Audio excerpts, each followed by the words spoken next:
नमस्कार. तर पिंगा गं पोरी पिंगा या मालिकेच्या आजच्या भागात आपण पाहणार आहोत की मिट्टू तिच्याजवळील पैसे मोजत असते आणि ती टेन्शनमध्ये येऊन स्वतःशीच म्हणते की एवढ्या पैशांमध्ये तर आईच्या पैठणीचा ब्लाऊजसुद्धा येणार नाही. तितक्या तिथे वल्लरी येते.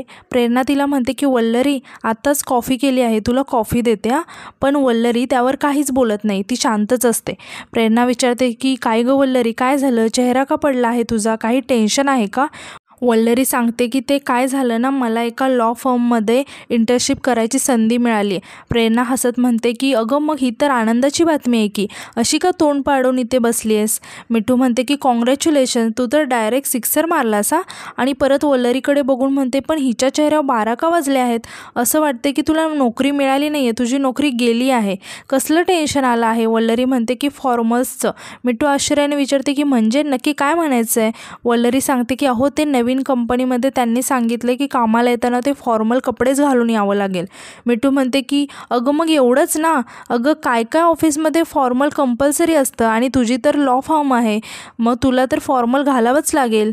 तेजा म्हणते की आणि फॉर्मल वागावी लागणार आहे, असं सगळ्यांच्या गळ्यात पडून रडून नाही चालणार. मिठू म्हणते की तेजा जाऊ दे ना, कशाला टोमणे मारतेस?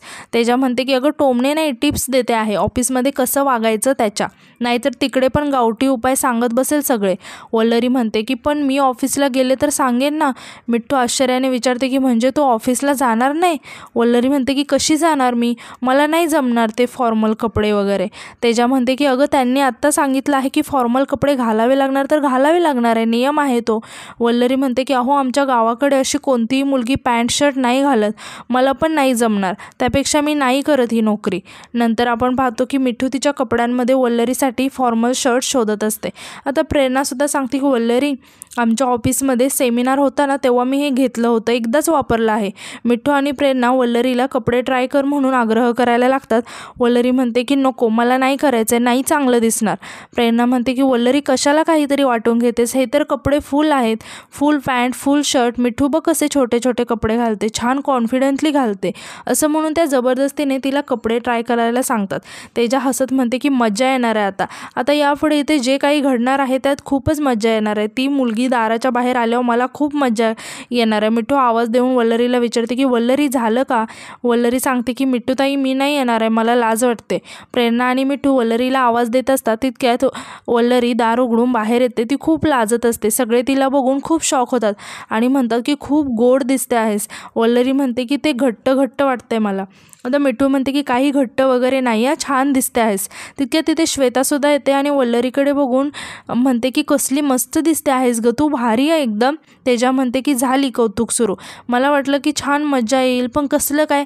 श्वेता म्हणते की वल्लरी छान दिसते आहेस, याच्यावर ब्लेझर छान दिसेल, माझ्याकडे आहे, मी घेऊन येते. असं म्हणून ती आतमध्ये जाते आणि ब्लेझर घेऊन येते.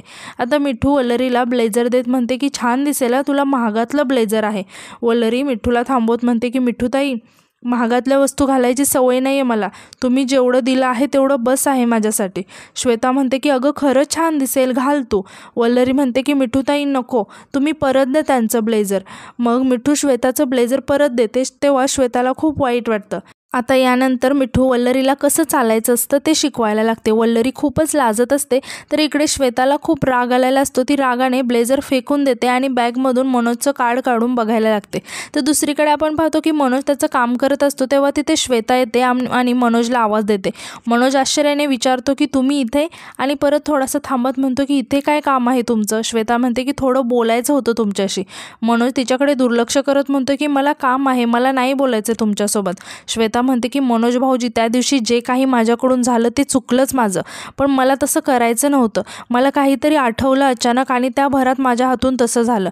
मनोज म्हणतो की हे बघा ताई, मला इथे तमाशे नको आहेत, त्यामुळे तुम्ही प्लीज जा. श्वेता म्हणते की प्लीज असं करू नका, हवं तर मी इथे उठाबशा काढते. असं म्हणून ती उठाबशा काढायला लागते.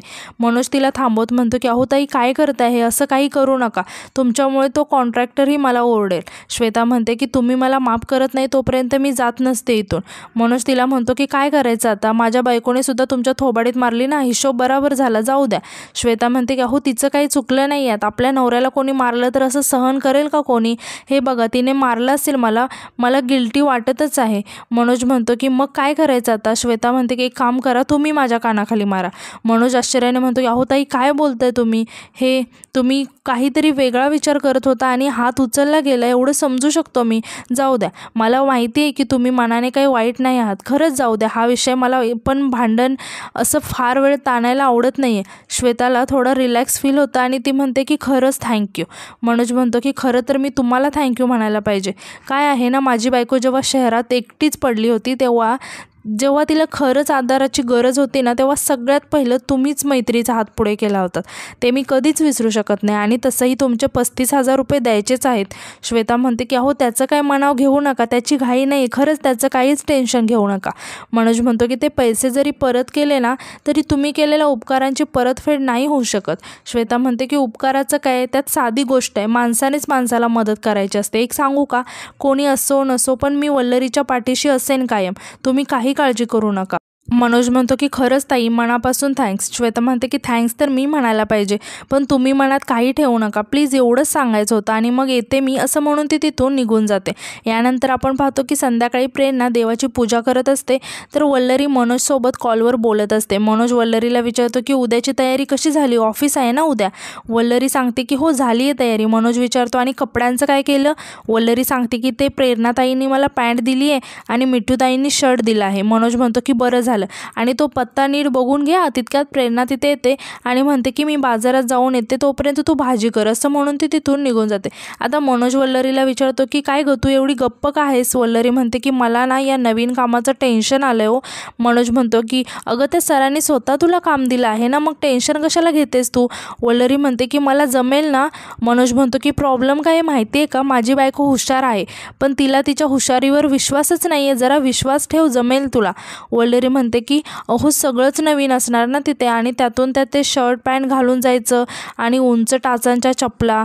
मिठूताई माझ्याकडून जेव्हा प्रॅक्टिस करून घेत होते ना, तेव्हाच माझे पाय दुखायला लागले होते. मनोज म्हणतो की होईल हळूहळू सवय तुला आणि म्हणतो की उद्या पहिलं तयार झालं की मला फोटो पाठव, मला पण बघू दे माझी बायको कशी दिसते पॅन्ट शर्टमध्ये.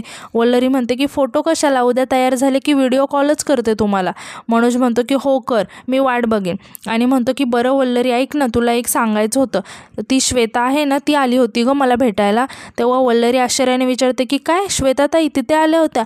मनोज सांगतो की हो, माफी मागायला आली होती, खूप वाईट वाटत होतं तिला, जाऊ दे तू पण माफ कर ना तिला. वल्लरी म्हणते की नाही जमणार मला. आता मनोज म्हणतो की आता मागितली ना तिने माफी, मनापासून वाईट वाटतं तिला, डोळ्यात पाणी आलं होतं तिच्या. हे बघ वल्लरी, आपलं मन मोठं करायचं असतं. वल्लरी म्हणते की एक वेळ त्यांनी माझा अपमान केला असता तरी चाललं असतं, पण त्यांनी तुमचा अपमान केलाय, ते मला अजिबात नाही चालणार. अहो तुम्ही माझ्यासाठी घरच्यांशी भांडलात, माझ्यासाठी एवढं काही केलं आणि त्यांनी तुम्हालाच. मनोज म्हणतो की एवढं काय त्यात, जाऊ दे ना. वल्लरी म्हणते की तुम्ही माझ्यासाठी एवढं काही करता आणि एवढं सगळं असतानाही त्यांनी तुम्हाला. मनोज म्हणतो की वल्लरी तुला समजत नाही, त्या मुलीला तुझ्याबद्दल खूप वाटतं, आता ॲडमिशनसाठी तिने तुला पैसे दिले ना. वल्लरी म्हणते की माहिती आहे मला, त्यांनी मला ॲडमिशनसाठी पैसे दिले माहिती आहे, पण म्हणून त्या कसंही वागतील ते नाही चालणार, त्यांना कोणी हक्क दिला असं वागायचा? हे बघा मी लवकरात लवकर माझ्या नोकरीतून मला जसे जसे पैसे भेटतील तसे तसे मी त्यांना परत करून टाकेन, ओझं झालं आहे मला त्यांच्या पैशांचं. आणि ती मागे फोनवरती बोलत बोलत पाहते तर श्वेता मागे उभं राहून तिचं बोलणं ऐकत असते आणि श्वेताला खूप वाईट वाटतं. आता यानंतर दुसऱ्या दिवशी सकाळी आपण पाहतो की प्रेरणा देवपूजा करत असते आणि मिठूला आवाज देत असते की खूप उशीर झाला आहे, उठ. मिठू घाईघाईने उठते आणि सगळीकडे वल्लरीला शोधायला लागते आणि विचारते की प्रेरणाताई वल्लरी कुठे गेली? प्रेरणा सांगते की तिचा ऑफिसचा पहिला दिवस आहे ना म्हणून ती लवकर गेली. मिठू म्हणते की अरे यार, मला तिची हेअरस्टाईल करायची होती, तिला मेकओव्हरची खूप गरज आहे. प्रेरणा म्हणते की का आहे तशी, किती छान आहे ती. मिठू म्हणते की हो छान तर आहे, पण आपल्याला प्रेझेंटेबल दिसायला नको का, ती ऑफिसला जाते, आपल्याला तसा बदल करायला हवा ना स्वतःमध्ये.